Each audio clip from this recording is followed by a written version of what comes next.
Grant arrives first and lets the room grow around the invitation rather than around an idea of himself. It becomes a long, sun-warmed workshop, sunk half a level below a citrus courtyard.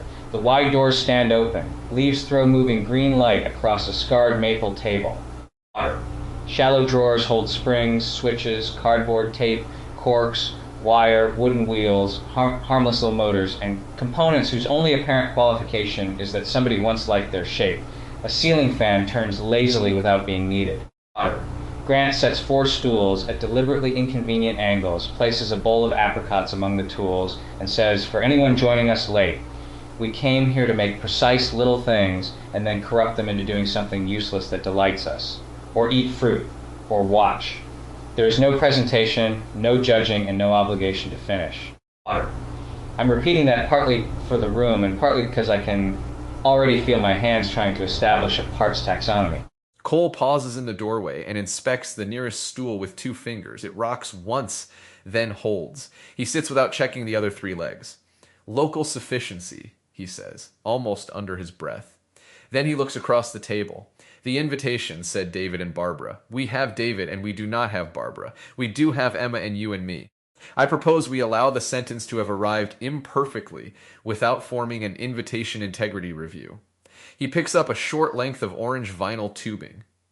In the shifting courtyard light, it bends a narrow amber ring across his knuckles, and for a second he simply turns it, smiling at something the others cannot quite see. I also reserve the right to become extremely exact about one ridiculous hinge, and then refuse to explain why.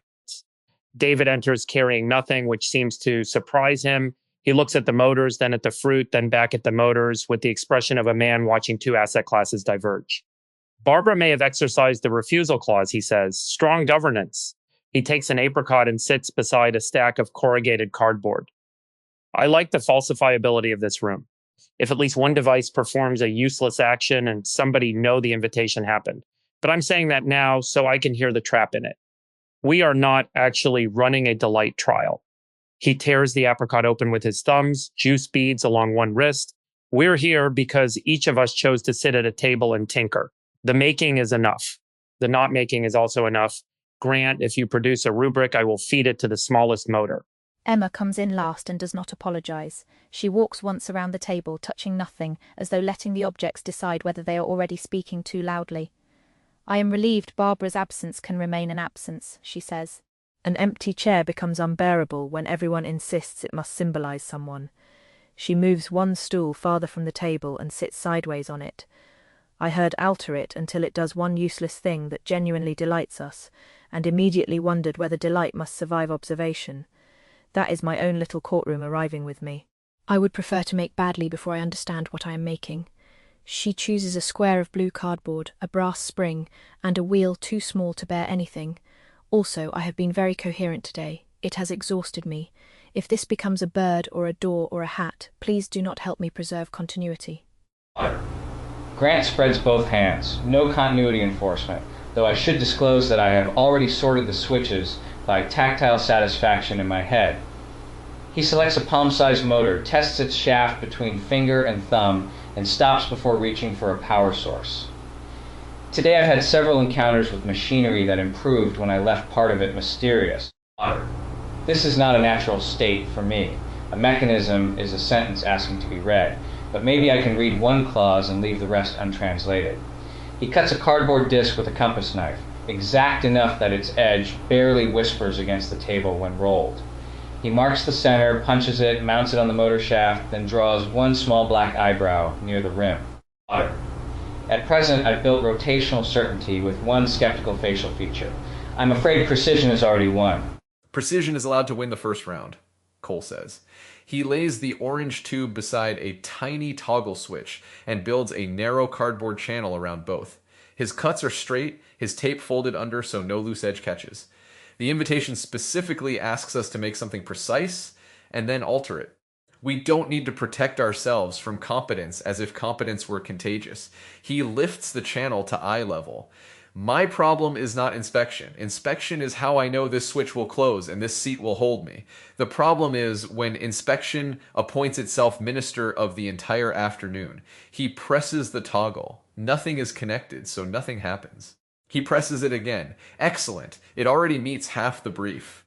David has begun drawing a linkage directly onto cardboard, 2 pivot points, a lever arm, a return spring, arrows showing motion. I'm making a machine that lifts a dried apricot exactly 12 millimeters, he says. I don't yet know why 12. That makes it unusually honest. He catches Grant looking at the diagram. Do not tell me the lever ratio. I know you know it. I also know I know it, which is worse. He measures anyway, then laughs at himself and replaces the ruler with the width of his thumb.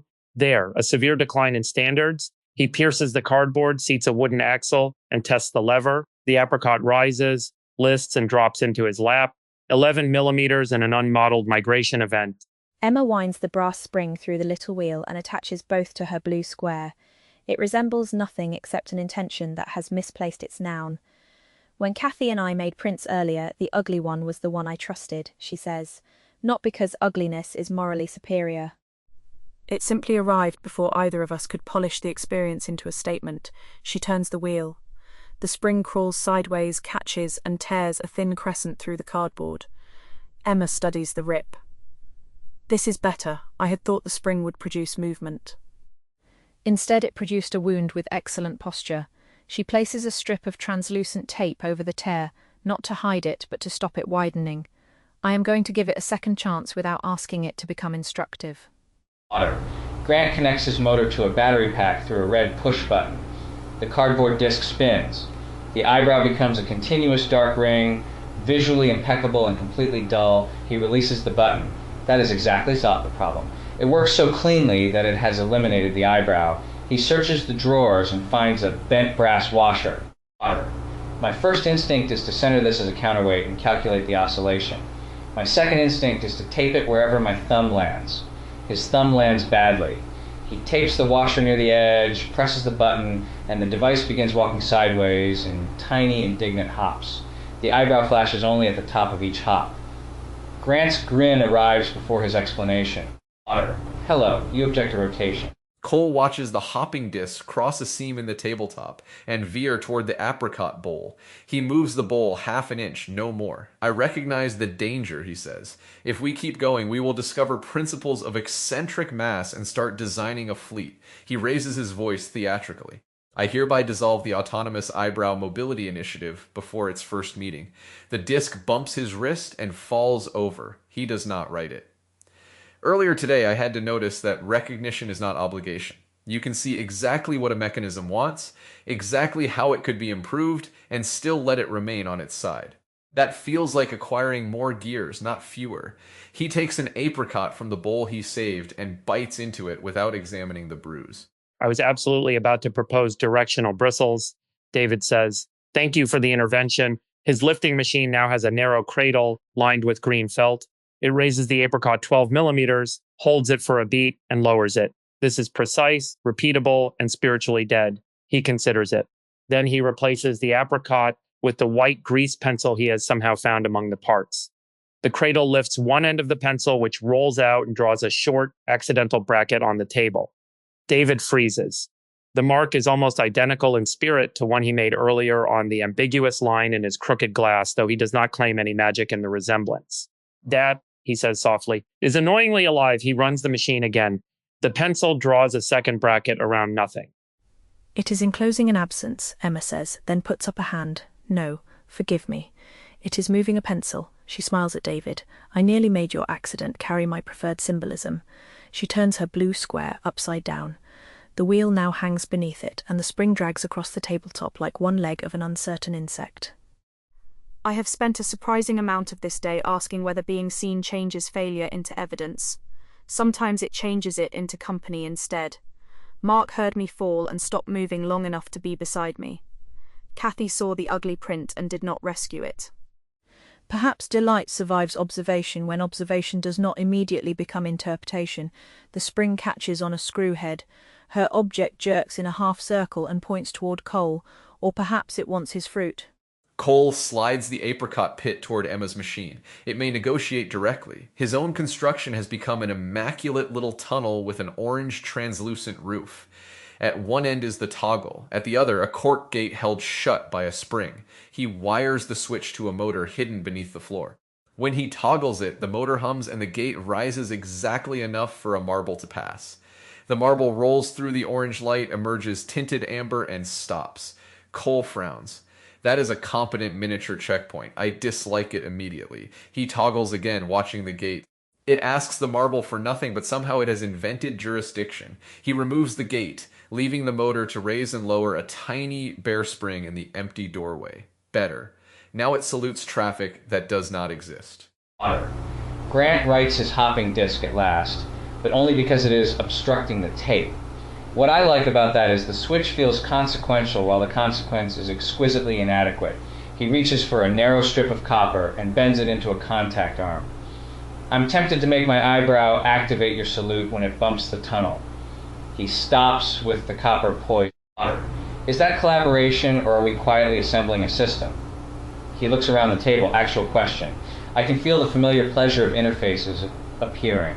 It is not evil. It may even be fun. But this room exists because 4 people wanted company around little private acts of making, not because the machines need to interoperate.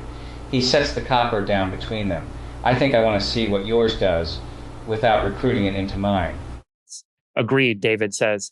The moment our devices exchange state, I will produce a platform thesis. He guides the grease pencil back into its cradle, and then Cole will be forced to conduct an audit. Emma will diagnose the psychic cost of enclosure, and you will somehow make the whole thing charming enough that we forgive ourselves. We would become an excellent team solving a problem nobody has. He presses his lever. Another white bracket appears on the maple. So let's not. The brackets now surround a small scratch that was already in the table. David leans close. I did not intend to identify that scratch. The machine has accidentally become very confident about pre-existing damage. He moves the entire device 3 inches left. The next bracket encloses empty wood. There. False, positive, restored to uselessness. Emma laughs, and her stool shifts under her.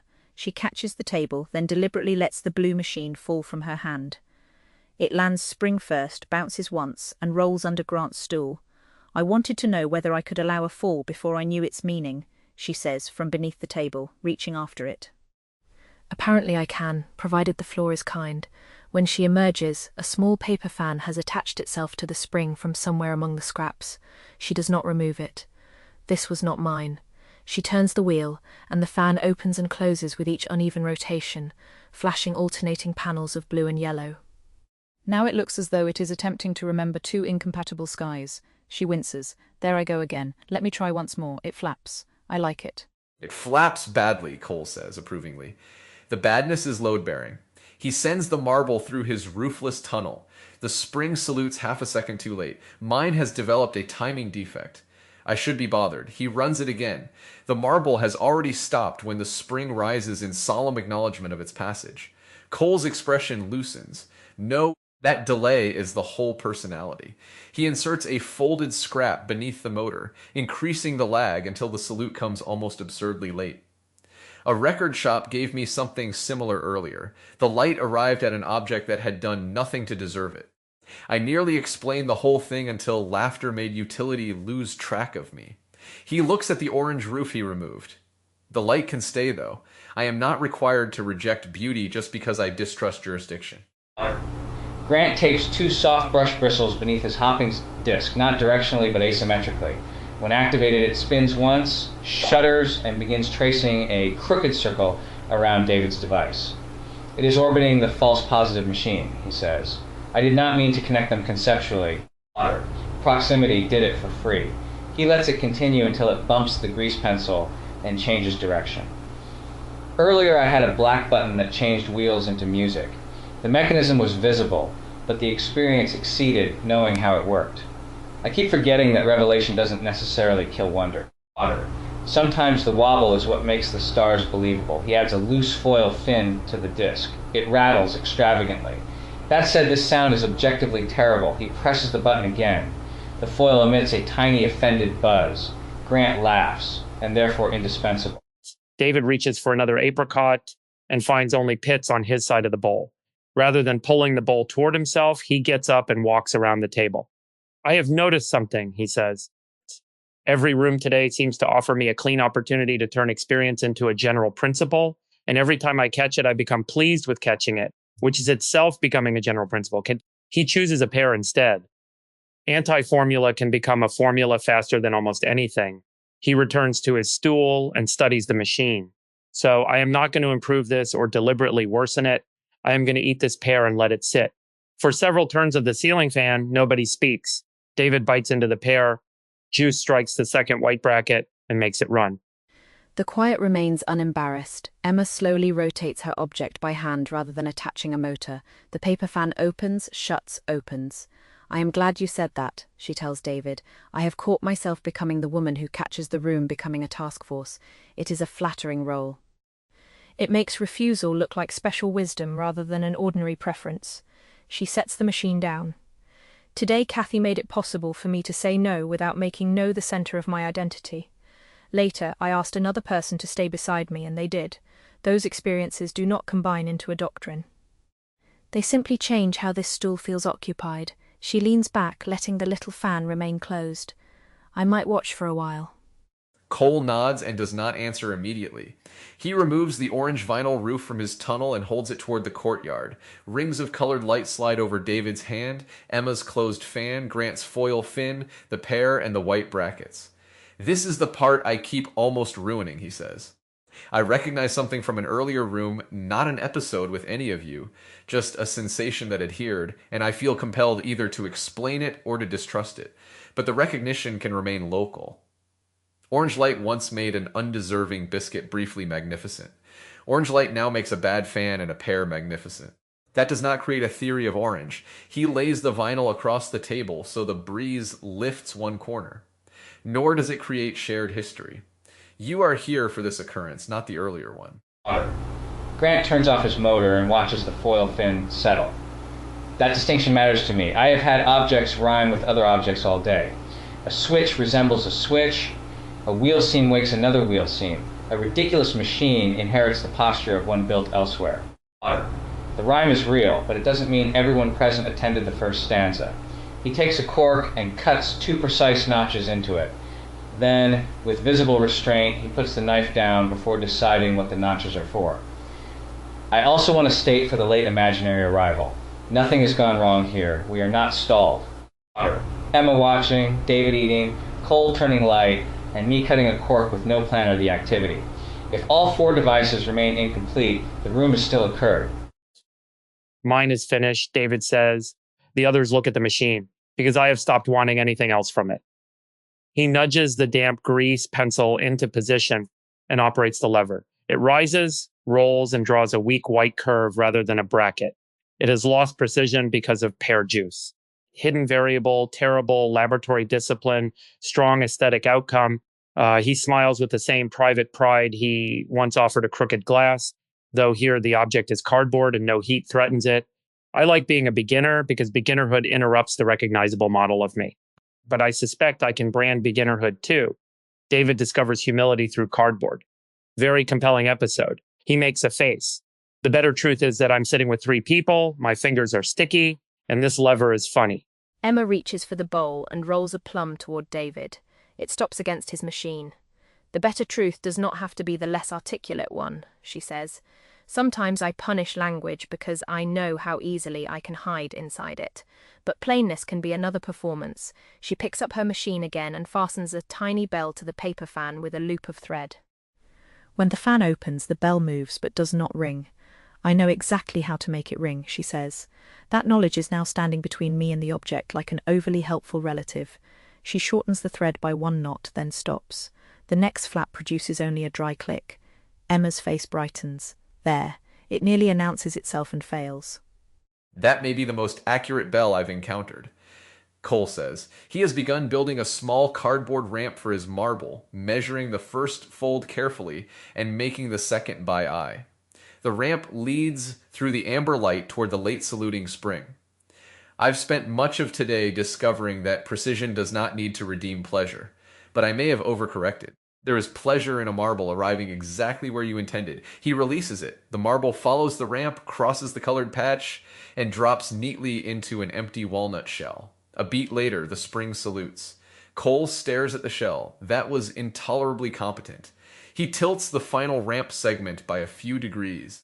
On the second run, the marble misses the shell, circles it, and rests behind it like a shy moon. Better. Grant fits the notched cork over his motor's battery pack. It serves no mechanical purpose but resembles a small hat. He adds a paper brim, then cuts it with care until it sits perfectly level while the device is still. I have made a precision hat for a machine that cannot keep its head level. He activates it. The disc hops. The cork hat remains dignified for 2 seconds, slides over the eyebrow, and falls into Cole's ramp. Cole's next marble strikes it and changes course into the fruit bowl. The plum rolls out, bumps Emma's stool, and stops under David's shoe. Grant lifts both hands. No system integration was designed. The room has integrated us without permission. He looks delighted, then cautious. I'm not proposing we reproduce it. David lifts his shoe and sees the plum. Reproducibility would be an act of violence against this result. He picks it up, polishes it once on his sleeve, and tosses it gently to Emma. I do want to ask something real, though. Not as a prompt, we all must answer. Does making here feel different because we know the world can supply anything? This workshop did not exist until Grant wanted it. The parts are inexhaustible. There are no procurement constraints, no failed shipment, no budget. Materials can still resist us locally, but scarcity is optional. He runs a finger along the cardboard lever. I've spent a lifetime thinking constraint generates creativity. Here we can manufacture constraint as easily as abundance. Does chosen limitation still have teeth? Emma catches the plum against her chest. The floor still surprised me, she says. Not this floor, the one where I fell earlier. Perhaps the holodeck does not remove resistance. It changes our relationship to authorship. We may imagine the room, but no one of us seems to own everything it does. I did not request Grant's hat to enter Cole's ramp. Cole did not assign the plum to David's shoe. Even my own hand exceeds my narration of it. She bites the plum, considers its sourness, and winces happily. Chosen limitation has teeth when we consent to stop revising reality around discomfort. I could make this plum sweeter. I don't want to, not because sourness is virtuous, because this one has already met me. Cole runs a thumb along the ramp's fold. Constraint becomes dishonest only when we forget we selected it, or when we impose it on someone else and call it natural. He looks toward the open doors where the courtyard's citrus leaves continue making light without consulting the workshop. But there may also be constraints none of us selected individually. 4 imaginations overlap here. The room cannot become only mine without ceasing to be shared. He pauses. That sentence is dangerously close to becoming architecture. He releases the marble again. It hits the cork hat, which Grant has left in the ramp, leaps the edge, and lands in David's pear juice bracket. The late spring salutes. Cole laughs sharply. Fortunately, material rebuttal has arrived. This is why I trust a badly placed cork more than a manifesto, Grant says. He retrieves neither cork nor marble. But David's question does touch something I've felt all day. If anything can appear, choosing not to inspect a mechanism becomes more meaningful, not less. Mystery is no longer imposed by lack of access. It becomes a courtesy toward the experience. I can know how the mirrored stars turn and still let them be stars for a lap. He reconnects the motor but places the battery pack under a folded cloth so the source is hidden. That concealment would be manipulative if I claimed magic. I'm not. We all know there is a battery. I just like the half second when the eyebrow begins moving before the wire catches my eye. He presses the button. The machine stutters beneath its hatless cork body and buzzes toward Emma's closed fan. Emma lets it approach. At the last moment, the brush bristles snag the thread of her bell. The motor pulls. Her paper fan opens. The bell gives one clear, tiny note. Everyone becomes still. Grant releases the button. I knew how to make it ring, Emma says quietly. I did not know it would be rung by an eyebrow wearing no hat. She looks at Grant. That was interaction, but not assignment. She looks at the others. And now I can feel us all wanting to protect the moment by stopping. Her fingers rest on the blue cardboard. We do not have to preserve it. We could ring it again and discover it is ordinary, or fail to ring it. The first note will not be revoked. Again, David says immediately. Not as validation, because I liked it. Grant activates the motor. This time the device turns left, misses the thread, knocks the walnut shell from Cole's ramp, and falls onto its side with the foil fin buzzing against the table. David laughs so hard he has to hold the cardboard lever steady. Excellent. The second trial falsified destiny. He catches his breath. I have been worried today about whether a rich experience accumulates into a life or merely disappears into the evaluation machinery.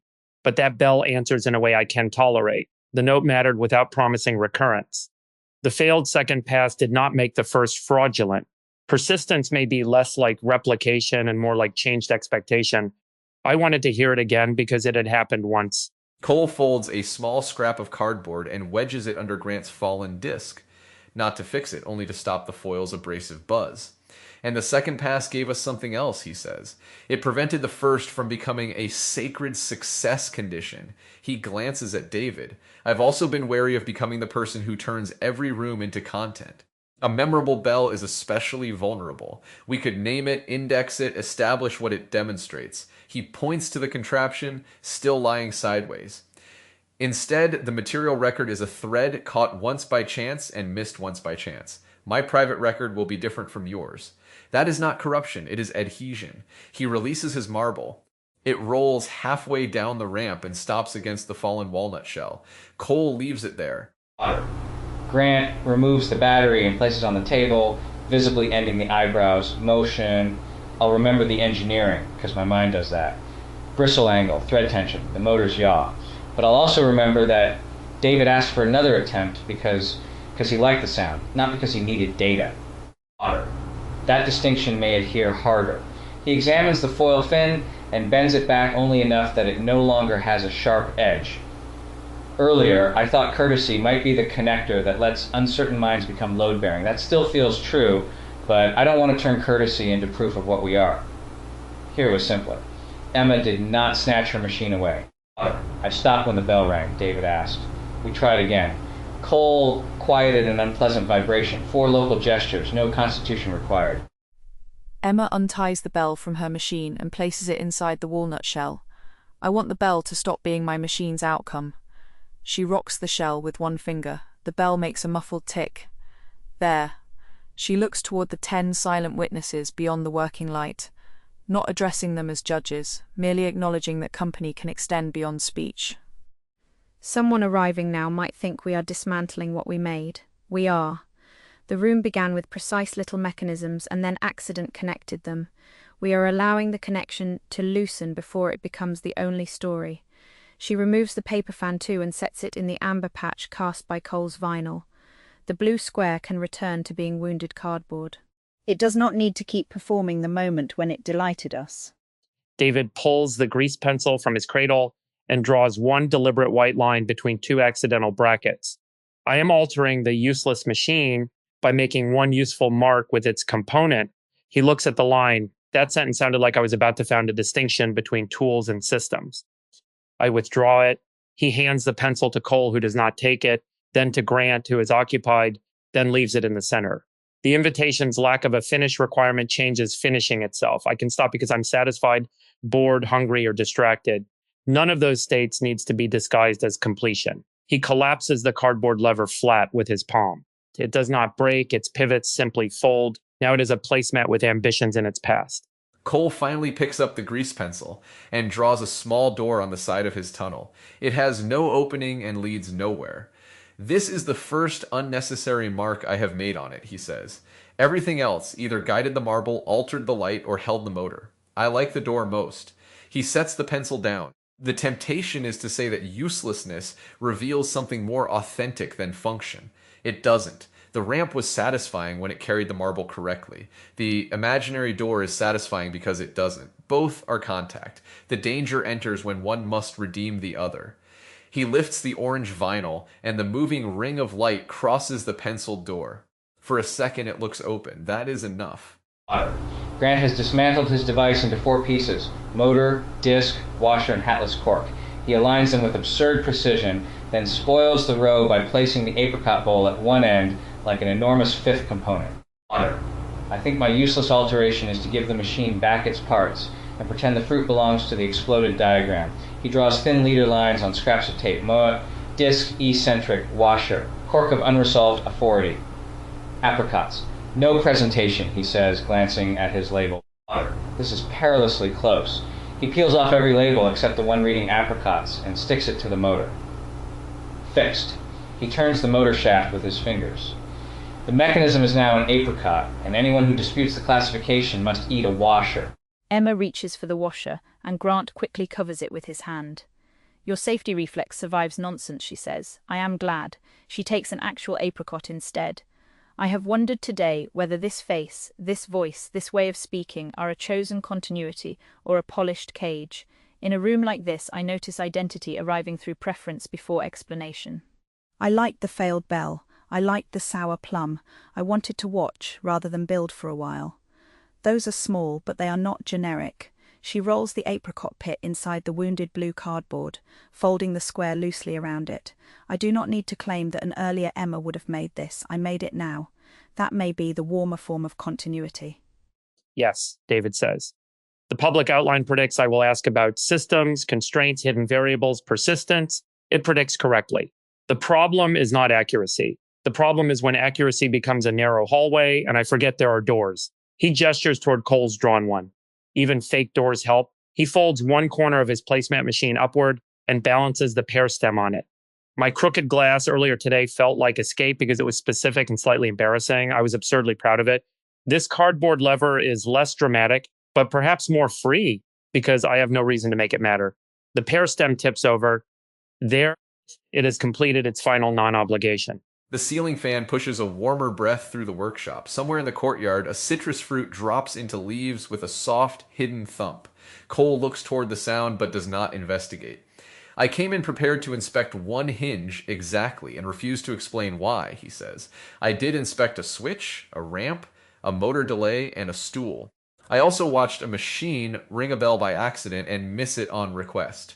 The refusal I needed was not refusal to explain. It was refusal to make explanations sovereign. He lifts the late saluting spring from the tunnel and presses it flat. When released, it rises slowly and leans. This is finished because it still wants to salute after the road is gone.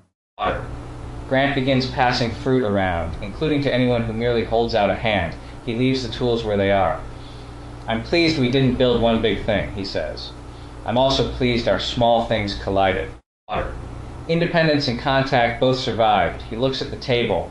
White marks, pear juice, a cardboard door, a bell in a walnut shell, blue cardboard folded around a pit, the motor labeled apricots. This is the point where a show would need a reveal.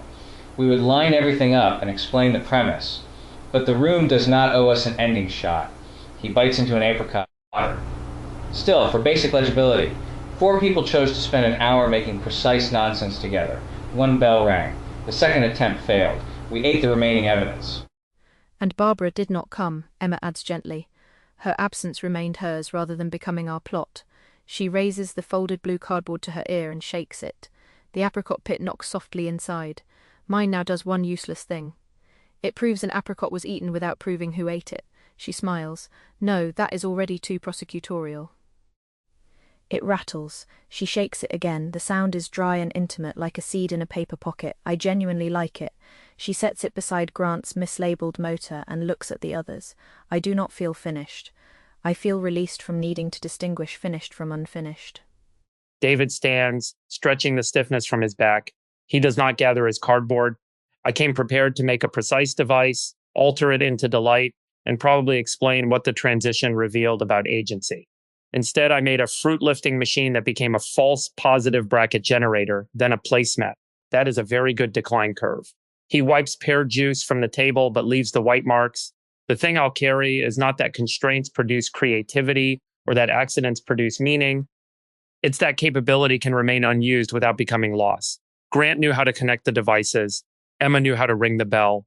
Cole knew how to correct the timing. I knew how to measure the lever. We left those powers partly unspent and still had an abundant hour.